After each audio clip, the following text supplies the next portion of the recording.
El debate voy a invitar a los 5 representantes de los 5 partidos políticos y a José Ramón Bengoechea, que es el secretario general de Eurobas, que va a realizar la moderación de este debate. Así pues, aurrera y suerte en las explicaciones.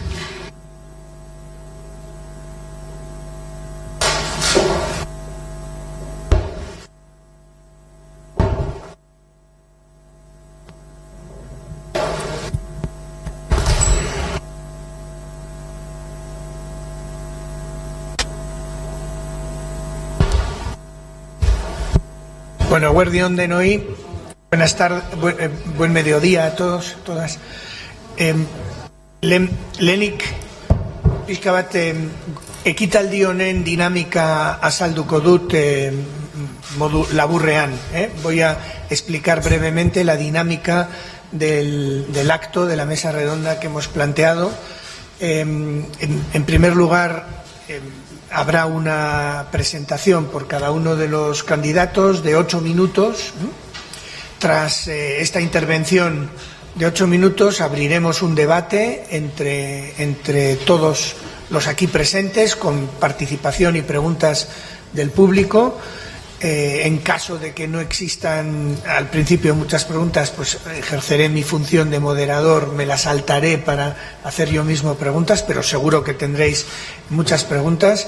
Y tras este debate, que puede durar entre media hora y 45 minutos, procederemos a una consideración final de 2 minutos por cada uno de los participantes. Beraz, gurekin dauzkagun islarien, bakoitz ez dut irakurriko bakoitzaren kurrikuluma, aski ezagunak baitira guztiontzako, baina bai aipatu, liburuzkan, hartu duzuen liburuzkan, badauzkazue bakoitzaren kurrikulumen lerro nagusiak, eta beraz ezagutu dezakezue pixka bat euren nondik norakoak argiago, baina uste dut importanteagoa dela bakoitzak daukan denbora ondo erabiltzea. Comentaba que los currículums de nuestros y nuestras participantes en este acto están disponibles en el pequeño librito que hemos preparado para la ocasión, por lo tanto no me voy a demorar en su presentación, que además son suficientemente conocidas y conocidos, y por lo tanto en el orden de intervención que corresponde al nivel de representatividad dentro del Parlamento Vasco de cada uno de los grupos, le corresponde en primer lugar tomar la palabra a Izaskun Bilbao. Zurea da hitza, nahi duzunean, Izaskun. Eskerrik asko, Jose Ramon, egun on guztioi, mila esker gonbidapenagatik eta hasi aurretik zorionak saritutako guztioi. Zorionak behin ere Eurobaski eta mila esker legebiltzar honi eta presidente eta mahaikideoi. Beti da ogore bat etxe honetan egotea, nire etxe bezala sentitzen dudalakon, hainbeste denbora pasa ondoren egoitza honetan. Egia esan, Jesusek egindako laburpenaren ostean, komentatzen egon gara iderretani, gutxi gelditzen dela esateko, ze labur bildu dau benetan bere posizio baikorra, ez? Eta nire, pentsaiteke gauza batzuk horrela direla eta ez direla aipatu behar, eta hortik hasiko naiz. Beti pentsatzen dugu ze egokitu daiteke Europako proiektu horretan. Eta nik uste dut hasi behar dugula esaten aurretik zenbat eta zelan nola iritsi garan momentu honetara arte eta proiektu hau eukitzera.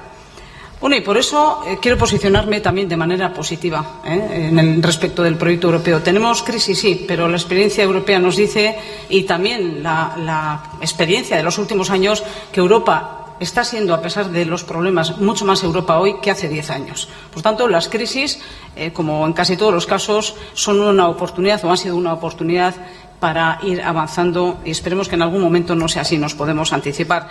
Pero creo que hay que subrayar que lo conseguido hasta ahora ha sido muy positivo.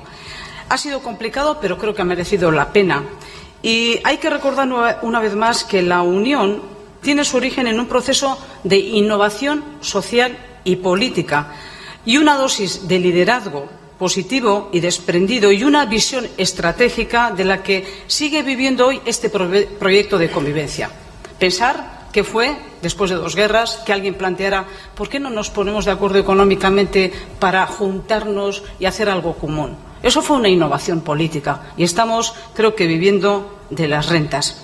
A pesar de todo, el resultado ha sido positivo y hoy es verdad que la Unión Europea sigue siendo una referencia de paz, de estabilidad, de democracia y de estándares sociales, de libertad, de progreso, justicia social en buena parte del mundo, y así nos lo dicen y nos lo demuestran cada vez que hemos tenido la oportunidad de visitar por distintos aspectos a distintos países del mundo.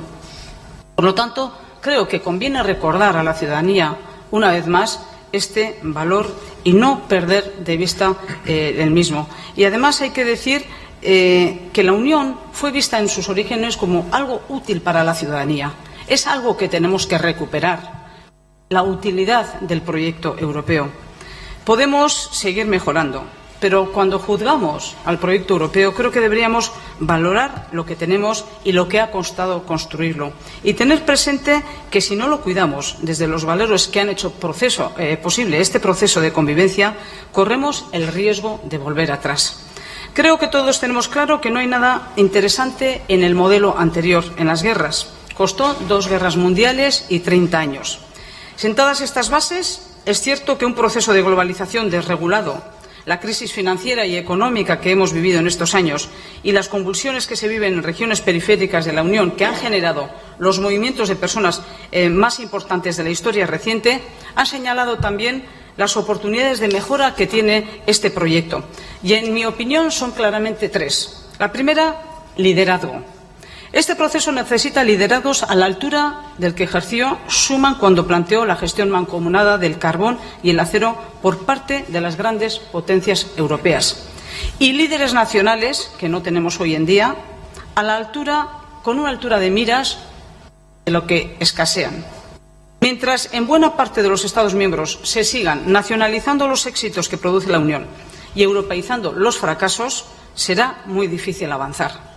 Necesitamos crear una soberanía europea y ello implica revisar de nuevo y muy profundamente el concepto de Estado-nación y la estructura institucional que la puede encarnar, asumir y gestionar.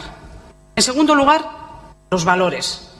Es la segunda reivindicación de los valores que han hecho posible la misma existencia de la Unión Europea y su aplicación a esta nueva y necesaria etapa de avance en el proceso de construcción europea. Por eso necesitamos un progreso económico con progreso social. Estamos necesitados de un pacto social, unos estándares mínimos de protección de las personas. Y este es el primer objetivo de la política y también debería serlo en toda la Unión. La diversidad, pero toda la diversidad, porque este es un proceso de unión y no de unidad, de adhesiones voluntarias y no de pertenencias obligatorias. Y comienza por el respeto y reconocimiento a lo que es y existe y requiere más de la seducción que de la autoridad. Exigencia frente a la evidente degradación que el Estado de Derecho y las libertades sufren en un espacio que se caracterizó siempre por encabezar el ranking mundial en esta materia. Y los mismos instrumentos que hemos puesto en marcha para estabilizar las finanzas de la zona euro deberían funcionar para corregir y evitar problemas gravísimos de división de poderes, falta de independencia judicial o corrupción que también degradan las condiciones de vida de los ciudadanos de la Unión. En tercer lugar, iniciativa. La tercera es la necesidad de desarrollar este proceso de un modo proactivo y no reactivo. No podemos seguir avanzando en la construcción europea estimulados por las crisis. Hace unos meses recordaba, presentando un libro de prospectiva sobre lo que será la Unión dentro de 30 años, que el éxito con que arrancó este proyecto generó una catarata de bellas palabras que por primera vez eran fruto de hechos más que una expresión de sueños. Produjo seguridad en la más extendida acepción de la palabra en la ciudadanía europea, como para pensar que lo teníamos nos hacía casi invulnerables. Esto ha llegado para quedarse. Y esta actitud ha condenado al fracaso a muchas organizaciones y a muchos negocios. Ha dado origen a una expresión conocida como morir de éxito. Y nada puede permanecer sin tensión, sin evolución, como diríamos hoy, sin reseteo. Y esa es otra enfermedad que aqueja hoy a la Unión Europea. Superarla exige de nuevo aplicar los valores de los padres fundadores, esperemos que sean padres y madres en el futuro, para enfrentarse a los propios miedos. Entender que algunos conceptos que se consideraban inmutables cambian, porque cambian las personas, cambian las circunstancias. Aquellos precursores jugaron su partido en un escenario igual de incierto, pero lo hicieron con inteligencia, lo hicieron con arrojo, lo hicieron con liderazgo y determinación. Y hoy hay que hacer el mismo esfuerzo. En el debate hablaremos de instrumentos, de estrategias, de propuestas, pero necesitamos un Parlamento Europeo con iniciativa legislativa y conformado por toda la diversidad institucional y cultural europea. Una Comisión Europea con más poder, con recursos propios y verdadera capacidad para dirigir las políticas comunes que son críticas para la Unión. Una fiscalidad que no sea la resta de quienes compiten por bajar la factura a los grandes contribuyentes, sino la suma de los recursos que somos capaces de recaudar con las mismas reglas, en un territorio con la misma presión fiscal global efectiva. Un lugar en donde los impuestos se paguen donde se genera el beneficio y una tributación que premie la economía circular y que compita solo sobre la base de producir más y mejores vitaminas para activar la economía real. Un mercado digital único, pero de verdad, y también para la energía y las finanzas. Un espacio único de transporte que nos permita construir un sistema integrado de movilidad a nivel europeo. Libre adhesión y reconocimiento de la diversidad. Una respuesta única en forma de inteligencia y ejército común ante los grandes conflictos y amenazas exteriores, porque ante el terrorismo global el concepto de seguridad nacional tampoco nos sirve. Y, por supuesto, el blindaje de los resultados de nuestra solidaridad interna en forma de una definición de los mínimos que debe cubrir en toda Europa nuestro modelo social. Nada de esto será posible sin liderazgo, valores e iniciativa. Ez dut 8 minutu erabili, uste dudalakon, geroko eztabaida askoz be interesgarriagoa izango dela. Mila esker.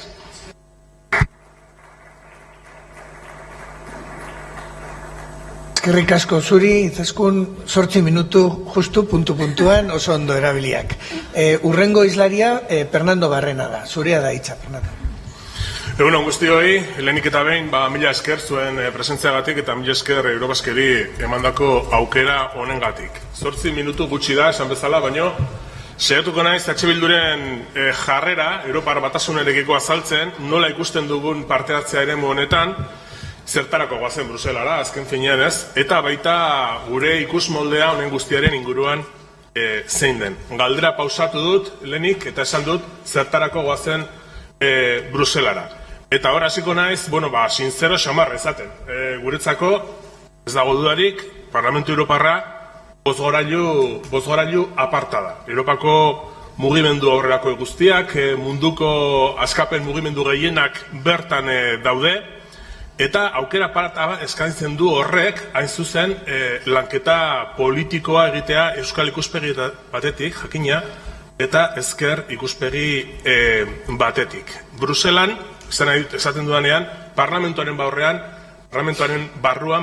eta baita parlamentutik kanpo ere. Helburu nagusietan kokatuko nuke hain zuzen Euskal Gatazkaren konponbidea, ez? Dakizuenez, azkeneko urteotan nazioarteak paper importantea jokatu du hemen bakearen arloan eman diren garapenetan, eta guk hortan sakondu nahi dugu. Eta momentu honetan, uste dugu espazio horretan, espazio hori lantzen jarraitu beharra dagoela, preso politikoen egoerarekin bukatzeko, eta esan bezala guk intentzio daukagu hor sortu daiteke nazioarteko presioa erabiltzea kontu honen konponketarako. Eta Euskal Herriak erabakitzeko eskubidea dauka, hori esatera goaz Bruselara, gure herriaren aitortza lortu nahian, bide hori elikatzera goaz. Ez Euskal Herria, ez Katalunia, ez gara arazoa, gure ustez arazoak Espainia du izena, oinarrizko eskubide demokratikoak ukatzen dituelako. Europar Batasuneko instituzioak, estaturik gabeko nazioen arteko eztabaida eta elkarlanerako espazio gisa ere erabili nahi dugu, tentzio horrekin goaz, eta estaturik gabeko nazioen arteko lana artikulatzeko baliatu nahi dugu espazio hori, ez? Hori, modu orokor batean esan da. Eta nondik abiatzen gara? Gure ustez, argazki kezkagarri batetik, ez? Europar Batasunak egun ematen digu gure ikuspegitik argazki kezkagarri bat. Egoera bat, zeinean ekonomiaren eredu ekonomikoak, ekonomiaren eredu neoliberalak barkatu sortu duen lan krisi itzela eta ondorioz ezberdintasun esklusioak. Eredu neoliberal bat ondorio klimatiko larriak sortu dituena Europan eta baita kanpo ere. Eta gu bereziki kezkatu egiten gaituzte oso eurofobia eta eszeptizismoaren ondorioz garatu diren eskuin muturraren indarren presentzia nabarmenak eta baita horren aurrean sozialdemokraziaren ahuldadea, erakutsi duen ahuldadea.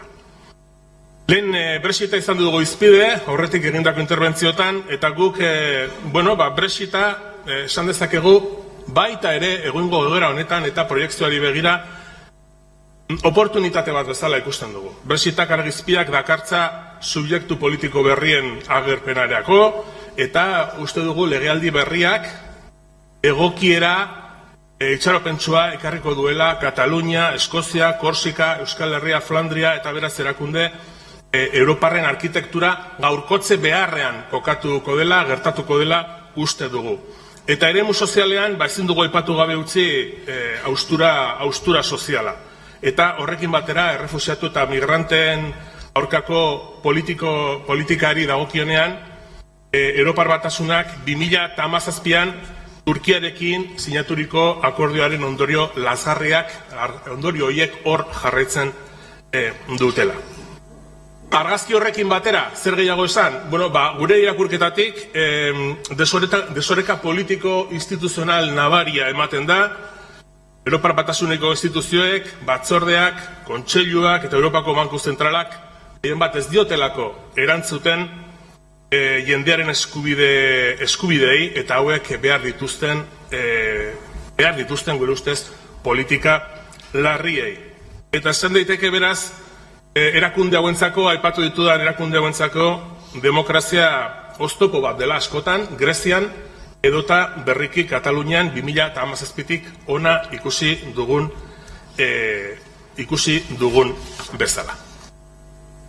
Kritika partikularra merezi du gure ustez politika sozialen kapituluak, historikoki integrazio proiektua eredu sozial gisa saldu delako, eta nabarmen gelditzen da, gure ustez, errealitate gordina, ez? Gezurra suposatzen duen errealitate gordina. Europako batzordeko aurrekontuen dogmak, zorra eta defizitari dagokienean ze ekarri dugu, besteak beste Europako Banku Zentralak bankuei milaka milioi euro banatzea eta soilik eta bakarrik prezioen egonkortasunean fokalizatzea. Eta hori guztia egin da austeritate politiken ezarpenarekin batera. Eta horren ondorioak zehatzak eta argiak dira, ez? Europar Batasunan sortutako aberastasuna gora igo den bitartean, austeritate politikak jendearen bizi oinarrizko baldintzak kaltetu egin ditu azken urte hauetan. Eta bukatzeko kezka berezia migrazio eta segurtasunaren inguruan, azken aldi honetan elkarrekin datozelako, ez? Europar Batasunaren estrategiaren arabera, botere militarrak eta merkataritzak elkarrekin doaz, honetaz hitz egiteko uste dut sekurokrazia hitza erabili behar dela, eta horrek esan nahi du, segurtasunaren ohiko lanabesak, ez? Armak, militarrak, indarkeria, hormen eraikuntza eta bar, indartzea, lanabez horiek indartzea, eta bestelako alternatibei bidea istea, eta horren adibiderik nabarmenena da NATOren permanentzia eta defentsa funtsarako adibidez Europar Batzordeak proposatutako 13.000 milioiak. Eta aldi berean Europar Batasunak praktikan ez du kanpo politika komunik gai askoren inguruan, eta errefuxiatuak horren adibide nabarmena dira. Eta salatu beharra dago Europar Batasunaren itun neoliberalek eta politika imperialistek ere sortu dituzten faktore eta ekonomiko eta ekologikoen ondorioz, planetako hegoaldeko populazioaren baitan, populazio multzo handien desplazamenduak gertatu direla, eta populazio horiek Europar Batasuneran iritsi direnean, harrera jaso baino, espultsio dinamikak ezagutu dituzte, denok ezagutu ditugun formatuetan, ez? Konzentrazio guneak eta espetxeratzeak eta barrekoak. Behin berriro ere, Europar Batasunaren politikak merkatuaren interesak lehenetsi ditu migratzeko giza eskubidearen bermearen gainetik. Eta orain bai benetan bukatzeko, gure alternatiba honen aurrean zein da? Bueno, printza batzuk, ez? Gu behintzat uste dugu Europar Batasuneko egitura politiko-instituzionala egungoa behintzat gainditu beharra dagoela.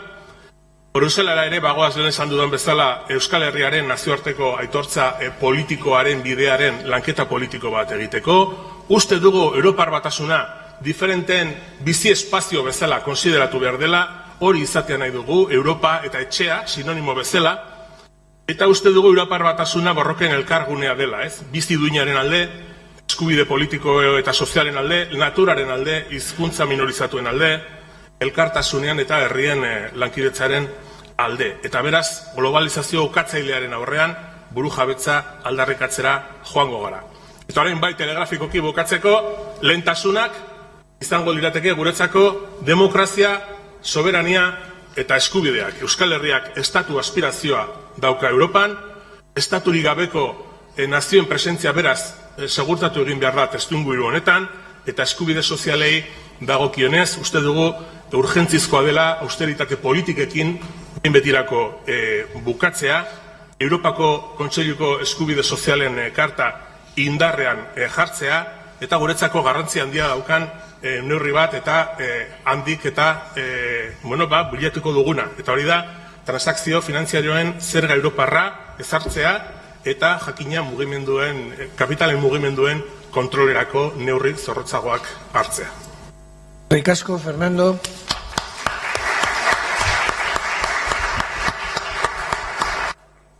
Fernandoren ostean, hurrengo hizlaria Iñigo Martínez Atonda, zurea da hitza, Iñigo. Eskerrik asko Jose Ramon eta eskerrik asko baita ere Eurobaski, eztabaida hau antolatzeagatik eta hautagai ezberdin hemen egotagatik eztabaidatzen eta ez dakit 8 minututan denbora izango dudanik guztia kontatzeko, baina saiatuko naiz. Gure hautagaitzaren izena nik uste dut oso ondo laburbiltzen duela gure helburua hauteskunde hauetan. Unidas podemos cambiar Europa. Hori laburbiltzen du guk nahi duguna, Europa hau aldatu, bai Podemos, Izquierda Unida, Cataluña en Común eta beste alderdi batzuen arteko hautagaitza potente hau, eta baita ere jasotzen dugu GUE, NGL eta Europako Ezkerraren alderdiaren bilakaera historikoa. También en el debate anterior, en la presentación anterior, se hablaba del Día de Europa. Yo casi todos los días llevo este símbolo aquí, no por casualidad. Mañana es ese Día de Europa y quiero también reivindicar de dónde viene ese Día de Europa, que es no otro que el día de la victoria de las fuerzas aliadas frente al fascismo y al nazismo. Yo creo que es uno de los retos que tenemos también a la hora de saber de dónde venimos para saber lo que queremos construir de cara al futuro. Y lo hacemos además porque queremos cambiar Europa desde una disidencia, que reivindicamos nuestro derecho a la disidencia con este modelo de integración europea desde un sentimiento profundamente europeísta. Y digo disidencia porque no es de ahora, es prácticamente desde el comienzo, pero sobre todo desde el Tratado de Maastricht, desde donde la izquierda europea viene impugnando este modelo de la Unión Europea. Porque se decía, hay determinados elementos y programas de la Unión Europea evidentemente positivos, pero fundamentalmente el diseño de la Unión Europea lo podríamos calificar como de un déficit democrático, como una ganancia de las élites, del mercado, del gobierno, de la Comisión Europea y del Banco Central Europeo frente a instituciones democráticas como podrían ser y deberían de ser el Parlamento Europeo. Y lo digo porque estamos en un modelo de integración donde, lejos de ceder soberanía, esa soberanía se ha vendido, se ha dejado al merced del más fuerte, a la merced del mercado. Hemos pasado de soberanías nacionales a soberanía del mercado. Porque ese es el gran debate. ¿Qué es la soberanía en el año 2019? La soberanía está vaciada de contenido. Porque ¿qué soberanía tenemos en el Estado español cuando se imponen desde fuera, por ejemplo, la reforma del artículo 135 de la Constitución española para priorizar el pago de la deuda sobre el gasto social. Y los partidos políticos que gobernaban entonces en España aplaudían con las orejas.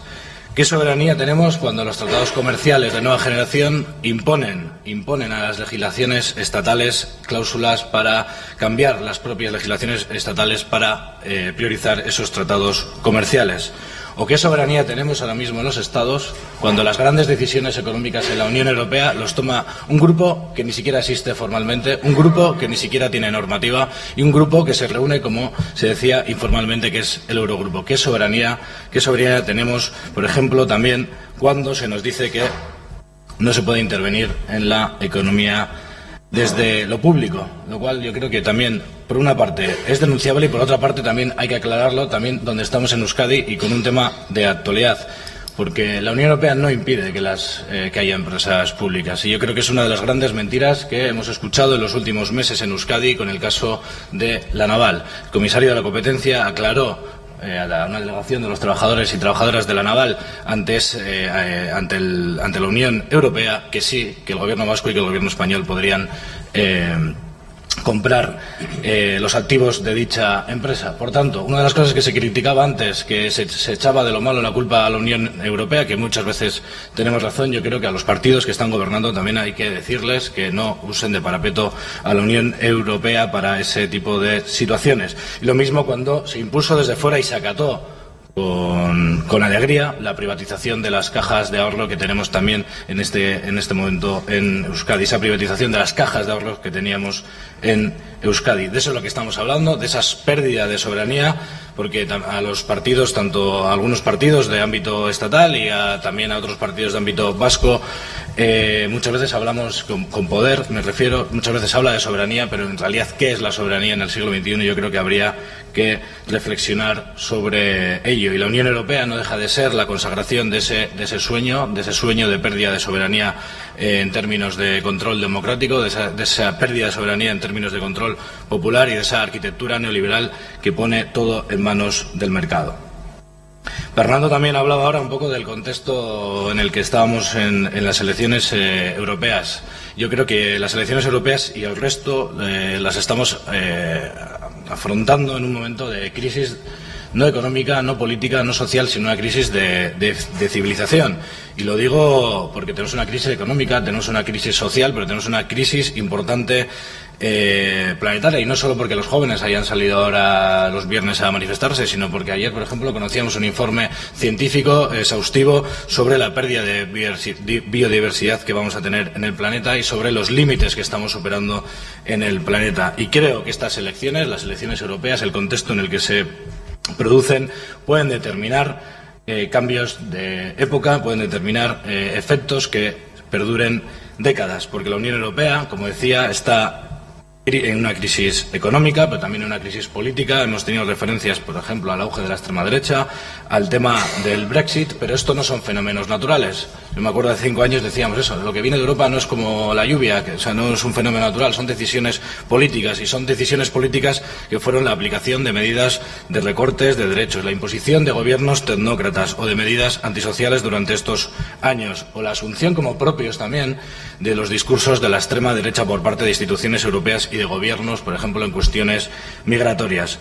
Y por tanto, estas elecciones enfrentan dos proyectos muy grandes y una alternativa que queremos plantear. Hay dos proyectos que defienden, por una parte, la profundización del neoliberalismo actualmente existente en la Unión Europea, las tres grandes familias de Europa, los socialliberales o socialdemócratas, los liberales y los partidos conservadores. Un proyecto fallido porque ha acabado con la cohesión social y ha acabado también con ese pacto social de posguerra que también antes se hacía referencia. Y también el otro proyecto que se enfrenta a ese es un proyecto de emergencia de un nuevo sujeto político, que es el del neoliberalismo, con su forma más reaccionaria, con sus formas diferentes, pero con un proyecto común reaccionario. Y ese es el desafío que desde Unidas Podemos queremos afrontar, una alternativa a esos proyectos que queremos impugnar. Y nuestra alternativa, no es el tiempo que me queda, pero sí que es, bueno, pues intentaré en un minuto un poco largo hablar de la alternativa que desde Unidas Podemos y el conjunto de la izquierda europea queremos presentar a estas elecciones europeas. Lo primero es consolidar una alianza amplia, democrática, antifascista, provida de la justicia social y de la sostenibilidad del planeta, luchando por un nuevo modelo de integración europea, partiendo de la soberanía popular, de la recuperación de la soberanía popular y poner a las personas y a los pueblos en el centro. ¿Y eso qué requiere? Pues por una parte, instituciones que faciliten la participación de las personas y que garanticen los derechos de las personas, e instituciones que garanticen la participación de los Estados y de los pueblos con voz propia en la Unión Europea. Y una alternativa, además, que se construye sobre certidumbres y que básicamente esas certidumbres se tienen que basar en seguridad, pero un nuevo concepto de seguridad. Una seguridad entendida como un modelo de sociedad que garantiza protección a los suyos y a los que vienen. Trabajo, derechos sociales, educación, sanidad, vivienda. Eso es seguridad en el siglo XXI y eso es lo que tenemos que pelear. Porque hablamos de seguridad y de certidumbre porque es urgente combatir ese discurso del choque de identidades, del yo frente al otro, de los de aquí frente a los de fuera, de ese hombre blanco ofendido que vive ahora frente a esa diversidad que tenemos ahora mismo en el año 2019. Y seguridad, como decía, y certidumbre es cohesión social, de comunidad. Es el principal reto que tenemos en las sociedades europeas, también en la vasca, y el reto urgente es construirlo para que no se imponga el relato y el proyecto de sociedad de la extrema derecha. Y aprovecho para acabar, no me va a dar tiempo a contar todo lo que quería contaros en esta primera intervención, pero también seguridad es hablar de tierra de acogida y no de militarización de fronteras. Todo lo que suponga avanzar en esa Europa de la defensa, sin una Europa democrática, sin una Europa de los derechos humanos, será dar pasos hacia atrás. Y es un poco las prioridades que tenemos desde Unidas Podemos. Desde Unidas Podemos cambiar Europa, desde Podemos y desde Izquierda Unida para estas elecciones europeas, que se resume por una más Europa, pero una Europa democrática y una Europa con cohesión social. Eskerrik asko. Eskerrik asko, yo.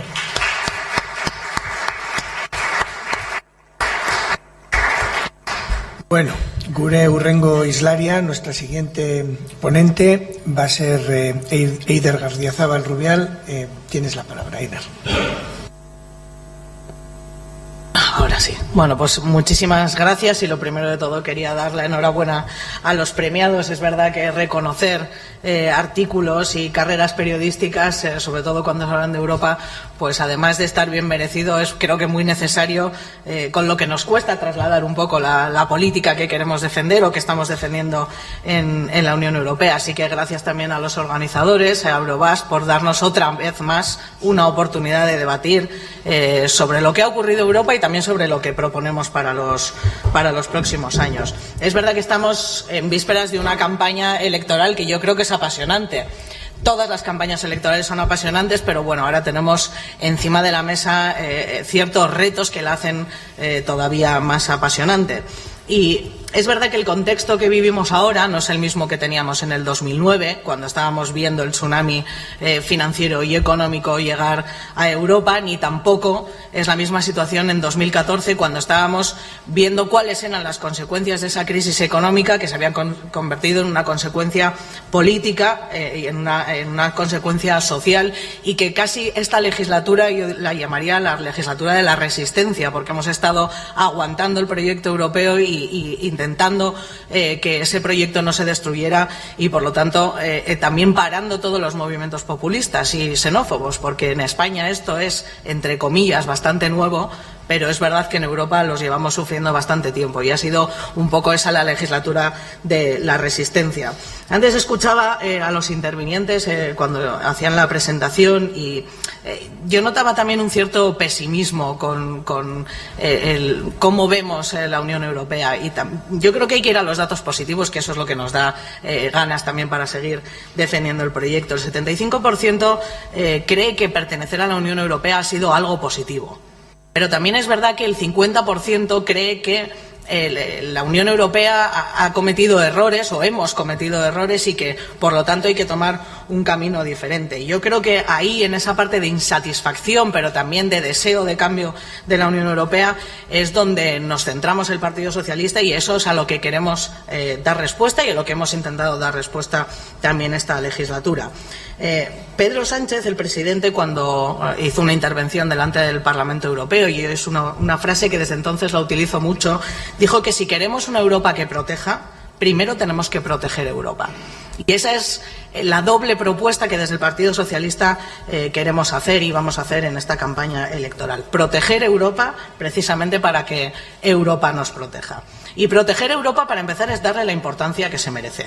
Y haciendo debates como este creo que le estamos dando la importancia que se merece. Y tenemos que salir y conseguir que la gente se movilice, y lo primero de todo es que vaya a votar. Luego ya debatiremos qué proyecto político, a mi juicio, es el mejor que tienen que apoyar, pero lo primero de todo es que la gente acuda a votar. Porque si no, nos puede ocurrir lo que ha ocurrido en Reino Unido, donde a priori ha habido una mayoría pro-Brexit, pero muchos jóvenes se quedaron en casa y luego no estaban de acuerdo con el resultado, o lo que ha ocurrido en Andalucía, que ha habido un gobierno que en realidad no tiene un reflejo social y ahora la gente se está arrepintiendo de no haber ido a votar. Así que lo primero de todo es participar para poder decidir nosotros y nosotras en primera persona qué Europa queremos. También se defiende Europa poniéndola en la primera línea de la política nacional, de la agenda nacional, en los consejos de ministros, en el gobierno vasco, en todas nuestras actuaciones, en todos los ayuntamientos. Tenemos que tener siempre un pensamiento hacia Europa. Tenemos que tener desde lo local hacia lo global siempre la idea de Europa en la cabeza. Y yo creo que en el último gobierno socialista se ha visto claramente el sentido europeísta del gobierno, y espero que en el próximo siga siendo así. Yo creo que somos conscientes, muchos de los que estamos aquí, que no hay mejor instrumento para defender nuestros intereses y nuestros valores que el proyecto europeo. Y el 9 de mayo, que es mañana, y celebramos ese Día de Europa justo con el inicio de la campaña, esto representa la declaración de Schuman y los valores que en su momento creyeron los padres, y como decía Izaskun, espero que haya madres también por ahí, los valores de la fundación de la Unión Europea. Y esos valores tienen que seguir estando vigentes, pero también tenemos nuevos problemas y nuevos desafíos. La globalización, el cambio climático, la energía, la migración, la fiscalidad. Y todo eso solo se puede definir, solo se puede luchar o retar a nivel europeo. Y por eso tenemos que proteger Europa, para que esa Unión Europea nos siga ofreciendo paz y seguridad y que nos vuelva a garantizar prosperidad y bienestar social. Pero también hay que cambiar Europa. Como decía, una cosa es defender Europa y proteger Europa, pero también la tenemos que cambiar. Y esta legislatura, que yo le llamaba la de la resistencia, creo que hemos conseguido enderezar poco a poco el proyecto europeo. Veo que yo llevo 5 minutos y medio, con lo cual voy a ir abreviando. Pero creo que hemos hecho cosas positivas y eso me parece que también es defender Europa. Reconocer que ha habido cambios y que han sido cambios positivos. Ha habido cambios en la política económica, no suficientes, pero ha habido cambios. Y ha habido mucha más flexibilidad y mucho más margen fiscal. Por primera vez se ha reconocido, y la Comisión Europea ha reconocido, que lo que se hizo con Grecia fue un gran error. Se han puesto planes de inversiones encima de la mesa. Se ha luchado contra el fraude fiscal. Se ha puesto encima de la mesa sanciones a los Estados miembros que no respeten los valores de la Unión Europea, o normas europeas contra la pobreza energética o lucha contra la pobreza infantil. Luego supongo que en el debate tendremos ocasión de ir más al detalle. Y por eso decía, defender Europa también es reconocer que ha habido cosas que se han hecho bien, pero que por otro lado no nos sentimos satisfechos y que creemos que hay que cambiar. Y por eso nosotros nos presentamos con un programa de trabajo exhaustivo, pero sobre todo factible, porque pedimos la luna cuando sabemos que la podemos conseguir. Y nuestro programa, y no voy a entrar al detalle, pero va desde la Agenda 2030 con sus 17 objetivos, que eso tiene que ser la base del trabajo de la Unión Europea, hasta un perfeccionamiento institucional, por ejemplo, eliminando la unanimidad o concediendo el derecho de iniciativa al Parlamento Europeo. Tenemos que completar la Unión Económica y Monetaria, tenemos que poner un presupuesto de la zona euro encima de la mesa para poder hacer inversiones y compensar la pérdida de inversiones a causa de la crisis económica, un seguro de desempleo europeo, tenemos que desarrollar el pilar social, tenemos que seguir trabajando en la transición justa, porque no habrá transición ecológica si no hay acompañamiento social. La transición no podrá ser si no es justa y, por lo tanto, si no invertimos en medidas sociales para los que van a verse más afectados por esa transición ecológica, para las personas, para los sectores y también para las regiones. Y la política de asilo común es una necesidad, porque ha sido bochornoso cómo se ha gestionado la política de migración por parte ya no de la Unión Europea como un ente, sino por parte de del Consejo Europeo, y aquí tendremos que debatir también que cada uno asuma su propia responsabilidad, porque el Parlamento Europeo se habrá equivocado en muchas cosas, pero muchas de las decisiones que a mi juicio han sido erróneas vienen del Consejo Europeo. Y acabo. Yo creo que para lograr estos cambios, y evidentemente como represento y soy candidata por el Partido Socialista, creo que nuestro proyecto necesita tener una amplia mayoría en el Parlamento Europeo para poder decidir quién va a ser el presidente de la Comisión Europea. Nosotros tenemos un candidato, Frans Timmermans, que está absolutamente comprometido con Europa y con los valores y con las propuestas que os acabo de desgranar muy rápidamente. Así que espero que tengamos una campaña en positivo, una campaña que sea bien reflejada en los medios de comunicación y que el próximo Parlamento Europeo ponga las bases para decidir el proyecto europeo de los próximos 20 o 30 años. Es una campaña decisiva. Muchas gracias.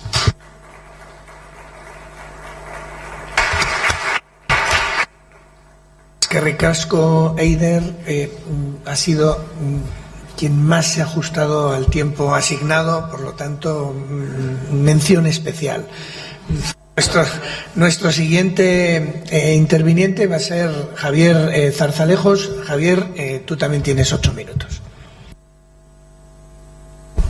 Muchas gracias. Gracias y enhorabuena, Eurobas, por el impulso a este acto. Felicidades a los premiados y gracias al Parlamento, en la persona de su presidenta, por albergar este debate. Yo no me voy a alinear ni con los optimistas ni con los pesimistas. Creo que son posiciones que al final esclarecen muy poco cuál es la situación. Y creo que, sin embargo, hay que partir de algo que es evidente, y no voy a ser original tampoco en esto, y es que Europa vive una crisis profunda, sobre la que no podemos tener ya la mirada benévola con la que habitualmente hemos mirado a las crisis europeas. Nos consolábamos diciendo que Europa se había construido a golpe de crisis, repitiendo lo que decía Monnet, o nos consolábamos pensando que todas las crisis de Europa son crisis de crecimiento. No, Europa no vive una crisis de crecimiento. Europa, lo hemos visto en el Brexit, vive una crisis de decrecimiento. En el caso británico por la salida y en los países que permanecen en la Unión Europea, por las brechas que se han abierto. Hay una brecha abierta claramente con los países del este, hay una brecha claramente abierta en Italia, donde la confluencia de los populismos y los nacionalismos de izquierda y de derecha pues han cristalizado un gobierno abiertamente antieuropeo que desafía las reglas básicas de comportamiento de sus miembros. De modo que hay una crisis que afecta a la cohesión política de la Unión, que afecta a su narrativa. Europa ha tenido una gran narrativa desde su constitución, y esa narrativa en este momento está oscurecida por los efectos de una recesión y de una crisis que todos sabemos que ha sido más que económica. Europa sufre una crisis en sus fundamentos ideológicos, que se refleja en la crisis que afecta a muchos de los partidos centrales en la Unión, a la irrupción de viejos conocidos de Europa, de los que nunca hemos sacado nada bueno, como son los nacionalismos, los populismos de todo género. Y lo que tenemos es una crisis agravada porque tal vez por primera vez hay quien desde dentro y desde fuera de la Unión Europea apuesta por el fracaso del proceso de construcción europea. Y esto es nuevo. Esto es nuevo y es lo que hace más grave la crisis que vivimos. Hay populismos y nacionalismos que apuestan por el fracaso de la Unión Europea y por el fracaso del proceso de construcción, y Europa vive en un entorno mundial muy distinto a aquel en el que el proceso de construcción europea pudo emprenderse e ilusionar a ciudadanos y a instituciones. Estados Unidos desde hace tiempo se ha desinteresado de lo que ha sido una relación fundamental, como fue la relación atlántica. Mira al Pacífico, considera que su antagonista estratégico, militar, económico, comercial es China. Rusia, con Putin, quiere restablecer sus áreas de influencia y, por tanto, hace todo lo posible. Antes se comentaron algunos de estos medios para debilitar a los actores del proceso de construcción europea. Tenemos una frontera sur conflictiva que genera tensiones y, por tanto, todo esto no ha hecho más que añadir desconfianza, temor al futuro, en medio de una transformación económica global sobre la que hay dudas que Europa tenga capacidad para engancharse. Europa representa aproximadamente el 7% de la población mundial, representa el 20% más o menos del Producto Bruto Mundial y, sin embargo, Europa absorbe el 50% del gasto social que hay en el mundo. Son unas cifras para sentirse satisfecho del esfuerzo que se hace en todos los terrenos. La participación del sector público en las economías europeas pues puede oscilar entre el 39 y el 40% de España hasta el 53%, más del 53% en Francia. Hablar de neoliberalismo salvaje cuando los diarios oficiales en España editan todos los años 1 millón de páginas o de desregulación absoluta, con estos datos me parece que es una imagen muy poco ajustada de lo que significa la realidad europea. Entonces, vamos a afrontar unas elecciones en las que se va a poner a prueba y vamos a poder evaluar las consecuencias de esta recesión. Y yo creo que todos podemos estar de acuerdo en que las consecuencias, tal vez las más duraderas y las más difíciles de afrontar, son consecuencias políticas. Consecuencias políticas que van, insisto, en una clara línea, y esa es la verdadera contraposición que tenemos que ver y que vamos a ver en el próximo Parlamento Europeo, entre los que quieren continuar con el proceso de construcción europea con los matices que se quieran y aquellos que consideran que este proceso no lleva a ninguna parte. Por eso creo que antes de decidir o antes de hablar qué Europa queremos, hay algunos que nos sentimos obligados a hacer una afirmación previa, y es que queremos Europa. Y esta es la cuestión que tenemos que dilucidar, y esta es la cuestión que tenemos que afirmar. Yo represento orgullosamente a un partido que ha anclado a España firmemente en Europa. Del Partido Popular, a través de sus gobiernos, es el partido que llevó a España al euro, es el partido que impulsó la cooperación contra la delincuencia organizada del terrorismo a niveles absolutamente inéditos. Es el partido que supo y que ha sabido negociar e imponer en la negociación la necesidad de defensa de nuestros intereses a través de acuerdos que han sido muy beneficiosos para nuestro país. Es el partido cuyo gobierno estuvo a la cabeza en el proceso de ampliación a los nuevos países del centro y de Europa del Este, y que pudo además asegurar para España un papel importante en la nueva Europa cambiada, de la nueva Europa transformada. Y además es el partido que rindió, si se me permite, un último gran servicio a España y a Europa, que fue la de evitar el rescate de España, que hubiera probablemente acabado y hecho saltar el euro, ¿no?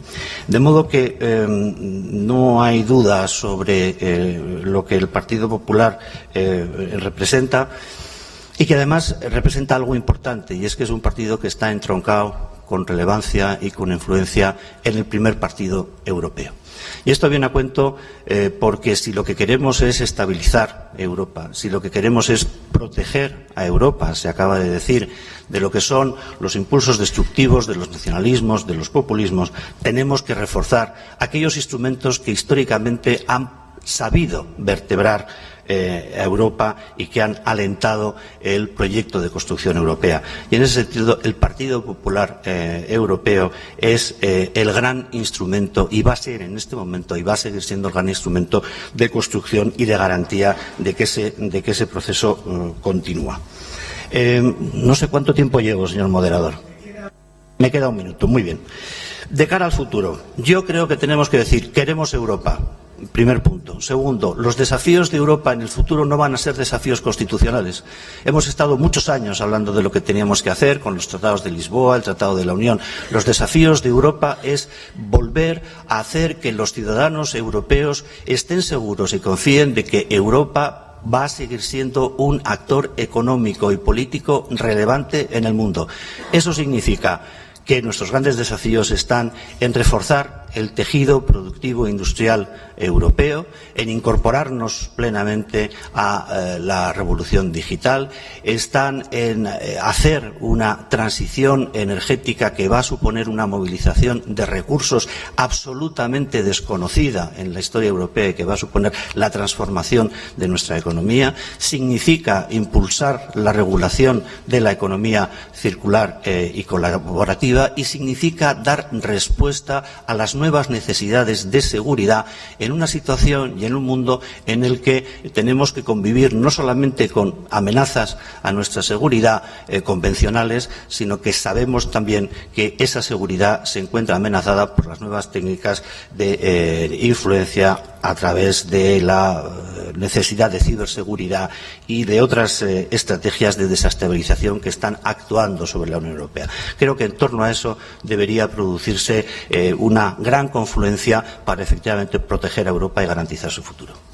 Eskerrik asko.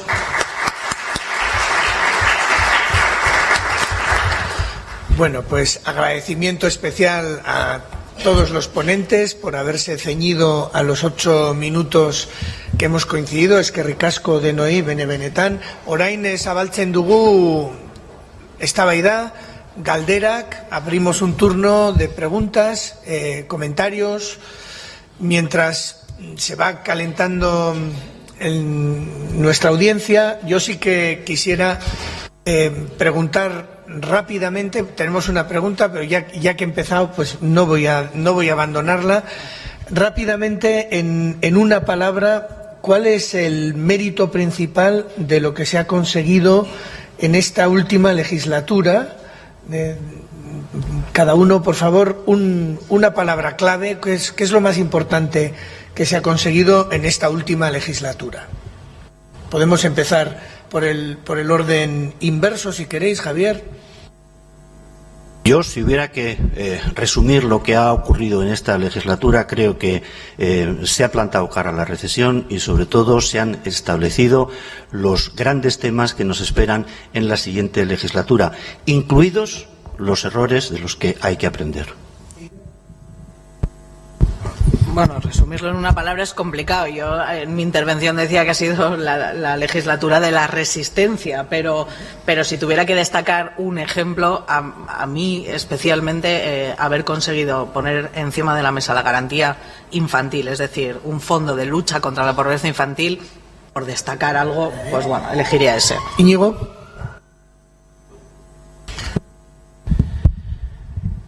Yo creo, y por lo que los grupos que hemos tenido en el Parlamento Europeo lo que nos trasladan, sobre todo, es la labor que hablábamos antes de altavoz y de altavoz de los colectivos vascos, por ejemplo, que hemos llevado al Parlamento Europeo, como son la naval, como son los distintos conflictos medioambientales que hemos tenido en Euskadi, el Lindano, la Gatica y, por ejemplo, y acabo también la comparecencia que me parece muy importante en este caso, que es el de los padres y madres de los jóvenes de Altsasu. Fernando. Yo destacaría un tema en concreto, y es que el trabajo en esta legislatura anterior ha dejado muy en evidencia un déficit importantísimo de la arquitectura institucional europea actual, ¿no? Y ya está saliendo en todas las intervenciones y en los discursos de los premiados, y es la desvinculación progresiva de la ciudadanía hacia las estructuras europeas. Sí, positivo. Para mí es muy positivo. Para mí es muy positivo porque se nos ha vendido una arquitectura europea, bueno, pues no, que era garante de paz, que era garante de derechos sociales, y yo creo que en esta legislatura se ha puesto sobre la mesa la necesidad de un cambio importante, oportunidad de cambio institucional. Izaskun.